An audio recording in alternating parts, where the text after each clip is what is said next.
As a long-term substitute teacher, it is really important that you focus on building rapport with the students, setting those clear expectations, and just maintaining consistency to effectively manage the classroom. Now I have 5 tips for you with one bonus tip, so I guess that's technically 6. So the first one is setting your expectations.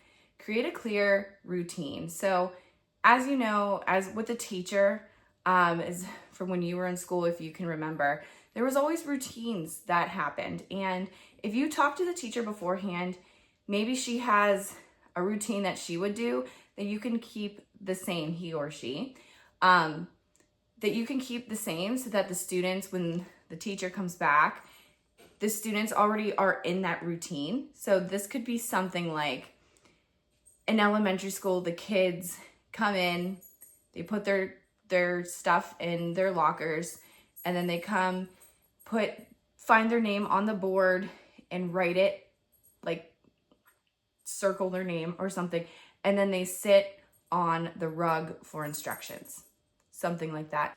So there's many different routines that you can do, and creative ones too. So you're not limited, but creating that routine is really going to help the students especially.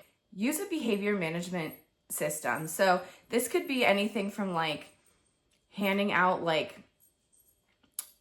a ticket for when they do things well. It could be something like, Gracie, cat is jiggling a lot. Okay. It could be something that like, it's visual, and I can't remember what it's called, but every time they do something good, you move up like a ladder. I think a lot of teachers are refraining from that because when they do have bad days, it kind of like went the opposite way psychologically in the kids' brains. There's so many different management strategies that you can use. One thing that I did when I was a physical education teacher, I don't think I was long-term, but what I did, and you could do this long-term if you're phys ed or whatever, is I had like expectations every day, right? And I would say them. And when they would go over every day, when that class showed the expectations very clearly, they did everything that I said. The class who won got a pizza party. So I didn't exclude the other classes. They got other things. The main one was a pizza party, and then a free day in the classroom, in the phys ed room, gym. Oh my gosh. But the other kids got like prizes as well because they did follow. There were some days when like they weren't good, of course, but that's an option as well if you wanted to do that. And of course, make sure that you are posting your class rules. This could be something that the school makes you do. And definitely let the kids know on those policies and what they should expect the school. Like, for example, if you're in high school, no vaping. Like, that's obvious. That's not your rule, but that's the school rule, or the district rule, or they get suspended. So your rule might be something like no cell phones in the classroom. When we're in class, you put it in the calculator pouch with your number on it and something along those lines. Number 2 is building relationships. Definitely learn their names. That's an obvious one. And you will learn their names, especially because you're a long-term sub. You're consistent. You're there every day. So you are going to know these kids in and out, and that's great. But at first, you can do name games. You can learn to know the students. You don't have to just start class immediately and know them as time goes on. You can do fun things with them, Kahoot, different games, however it is, but build that relationship, learn their names. Definitely be approachable and be present. So you'll see the phrase a lot like, oh, don't smile until Christmas break, or whatever. It's like, why do that? Why be intimidating? Like, you're there to help them learn, and you're there to help them succeed. I don't like that approach. Like, don't smile. Like, no. Like, you can be firm and have and be a very kind person. So that I think is like, but a student seriously cannot learn from you if they don't know you, like you, and trust you. And now think of this video. Think of my channel. So you're probably someone who subscribed and you have watched all my videos, or majority of them. And you get to know me through YouTube, or if you're on Instagram or in my group, like Facebook groups, that's knowing me, then you started to like me because you're like, you know what, her tips work. And I actually think she's like, she has some stuff up her sleeves, you know? And then now you're trusting me, you're going to my videos and you're using the tips that I give you. Same thing as a student. They need to know you, know that you're a good person to trust, and they can tell if something happens in their life, right? Or they want to tell you something happy too. Then they have to like you. So they want someone who's going to be, hi, Alexa, it's so nice to see you. I'm so happy you're here today, versus like, hey. Or, and then, so that's know you, like you, and then trust you. So are you going to be someone who, if they say like, my mom was really mad at me last night for this, but I really don't want you to tell her. Unless it's like a situation where like the child was not safe, then you tell, but like give the child like advice, and you would be able to help the kid get through it, or even like a boyfriend girlfriend situation, things like that. So they have to know you, like you, and trust you in order for them to learn. Okay, so that's why it's important to know their names. That's why it's so important to be kind but firm and not yelling at the students. That's why it's just important to get to know them just instead of their grades and their academics. Class control tools. You can use like phrases, especially if you're in elementary school. This would not be something for middle school and high school, but you can do like phrases like 1, 2, 3, eyes on me, or class, class, and they say yes, yes. There's a ton out there. I specifically was never really a fan of elementary school too much, because I guess I didn't have a good experience when I was a student myself in elementary school. And so I was just like, I want middle school and high school. So if you are in elementary school, those work perfect. I suggest YouTube it, Google it, whatever you can. There's so many resources for how to get a students, your class, to get their attention again. Definitely use proximity. This goes from K through 12. When they're working on their own, especially now that there's technology, you need to be walking around, because those kids will try to be on anything they want, like Roblox or, I don't know, Instagram. I don't know if you can even get on a computer like that, but I remember as a sub, long-term sub, was March, so March Madness was on, and I didn't feel good. I was pregnant and I didn't feel good, and I was like, I need to sit. And then I just like randomly got up, started walking, and the kids were watching March Madness, and I was like, guys, you're supposed to do the packet, like what the heck? So definitely walk around. Don't trust that they're going to be doing what they're doing, unless you are walking around and making sure that they are doing what they're supposed to be doing. And then you can do nonverbal cues. When I was in elementary school, I remember this, I don't even know if this is the sign language or not, but like was quiet. So we would all, like if we were all talking, the teacher would sit there and go, and then we all would do it until it was like time that she could talk again. You could do something like, I don't know, like whatever it is, make it up. Say like, okay, like if you have to go to the bathroom, oh no, that would be kind of awkward. I don't know, maybe there's a bathroom sign, or you could just raise your hand. I don't know, something along those lines. But that would help significantly, just like, so you don't have to always just be like, yes, you can go to the bathroom. Yes, you can do, yes. Okay, stop talking. Okay, don't do that. Okay. So it's like little things here and there that you can make yourself feel like you are not a robot, and just saying whatever it is to get them to stop. Instructional strategies. Make sure you keep the transitions tight. So if you are elementary school and you're going from ELA to math, you don't want any downtime. That downtime starts behavior problems. That's something that I struggled with when I was student teaching, and it's something that you just like get a hang of after a while.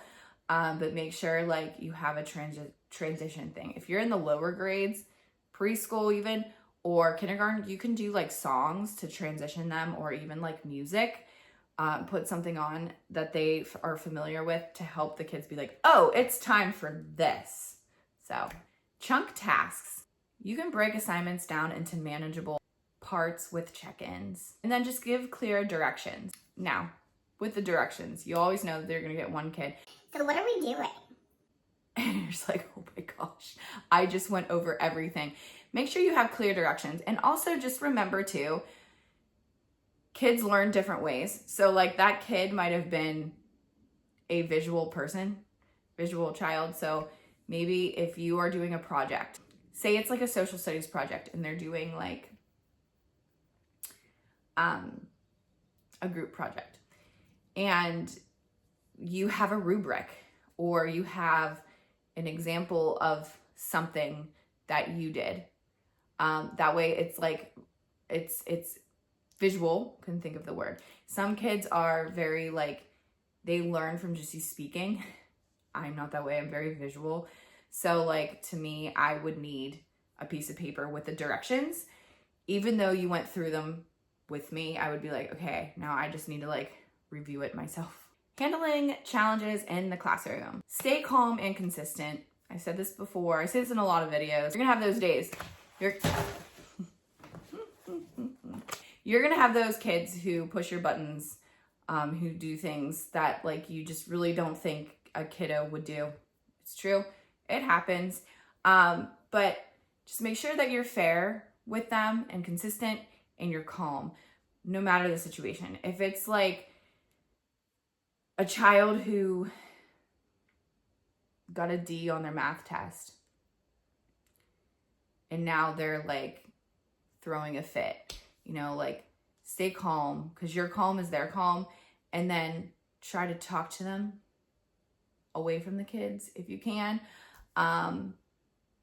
Many different other examples, but always just like stay calm and have that like neutral voice. You don't have to raise your voice. Raise your voice a little bit, but like firmly. Don't like all of a sudden start yelling to the point that they jump or like they freak out and they're like, oh my gosh. And just so you know, those moments happen. Those moments happen. I had a class who talked the entire time I was giving instructions.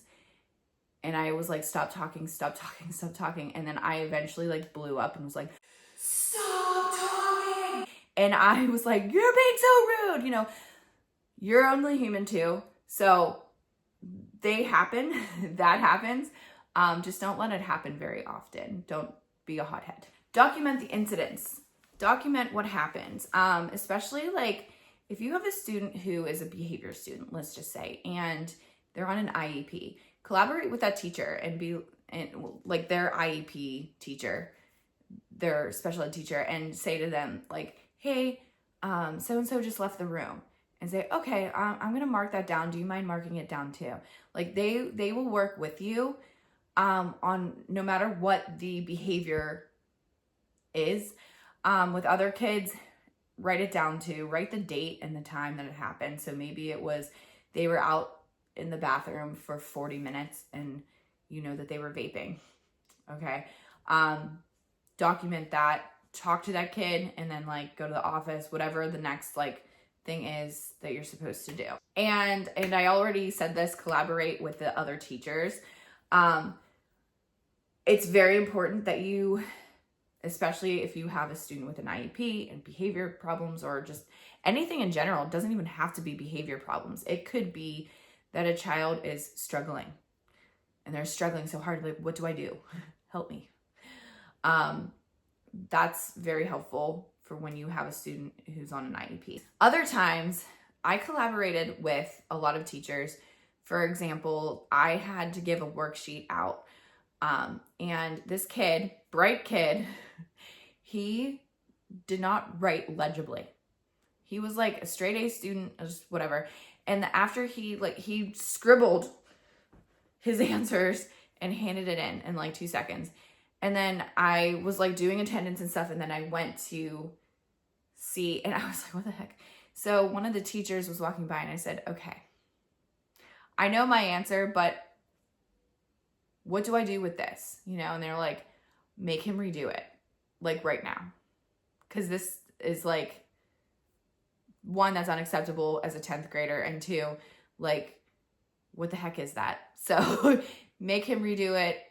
He's going to the senior high next year, which meant he was going to junior, and he was going to be a junior next year and then a senior. So, because we had 2 different high schools. We have 2 different high schools. So they were like, make him redo it. So that's what I did. Other times I would pick their brains on certain students. So I knew from day-to-day subbing, like, hey, like I had her, she's very difficult. How should I handle her as a long-term sub and seeing her every day? And they would give me tips, things like that. Bonus tips. Okay. Over plan. So you may be doing the lesson plans. You may not be, but over plan so that you're not like stuck with like 15 minutes left of the class and being like, okay. You want something to do. It could be related to school. It could be, or like the class. It could be related to just getting to know the students.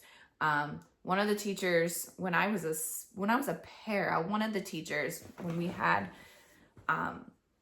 when the students finished their work at the end, it was a resource class, and he always gave Fridays like 15 minutes of them to ask questions. And like the questions were crazy. He would say like, okay, you can ask a question. So it would be something like, what's your favorite color? Or what's your favorite type of pizza? Or do you drink coffee? And this was middle school, but a lot of them like were like, no, I drink this drink or whatever. Super cool. You got to know them and we all got to talk about it. And then some kids would be like, oh, you like Chinese food. What's your favorite Chinese food? Like, right? Like, what's your favorite type of food? And they're like, Chinese food. Oh, what Chinese food do you like? I like chicken lo mein. So like they're starting to talk to each other that way. Over plan so that you're able to have less downtime for the students and it fills up the period for you if it's a period. Or if it's elementary school, it fills up the ELA time till you're done. Reflect regularly. Reflect on yourself. Reflect on how you're doing as the long-term sub, as a teacher. You can even have the students do a reflection for you maybe halfway through your assignment and you're like, how am I doing? Let me know. And then at the end, you could do that with them as well. That will help you better yourself for the next long-term position, or if you're going to get a teaching job. And then ultimately just be you, okay? You, for being you and being the person that you are is why you were hired to be a long-term sub. And so just be yourself. You do not have to be exactly like the teacher is, meaning their personality and the way that they talk and speak. Use your authenticity in long-term subbing and teaching these kids, and you will fly high. I'll see you in the next video.